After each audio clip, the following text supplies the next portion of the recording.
Greetings folks, it's Sarah with Obadiah. Today I am in Italy at the Rizzoli factory and I am going to show you guys how to use your damper controls on the Rizzoli ML80.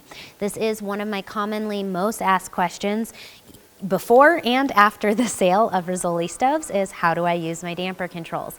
I do my best to give you guys as much information up front so you know what you're doing with your stove, whether you're just looking to make a purchase or whether you have it in your household. So let's get to it.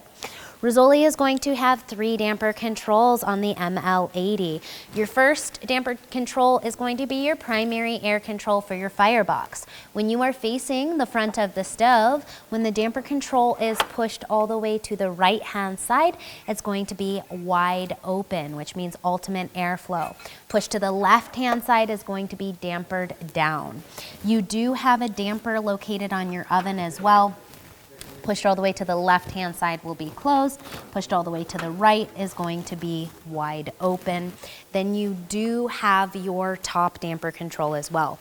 Now, when this damper control is pulled out, that means your smoke is flowing up the chimney. When you push this rod in, you have now activated your oven and you are officially in baking mode. Please do not actually activate your oven unless you are actually baking. There is no reason to activate the oven unless you actually want to bake. Otherwise, you're just sending smoke around the oven and you're gonna have to clean out the product more than you should otherwise have to.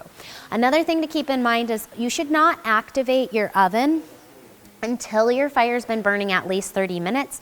This ensures that you have a good hot fire and minimal smoke flow by the time that you're actually circulating that heat around the oven. This is drastically going to reduce your overall amount of cleaning required on your Rizzoli ML80. I really hope that this video was helpful for you guys today. If you like my videos, give it a thumbs up. Click the subscribe button in the corner of the channel. God bless and have a wonderful day.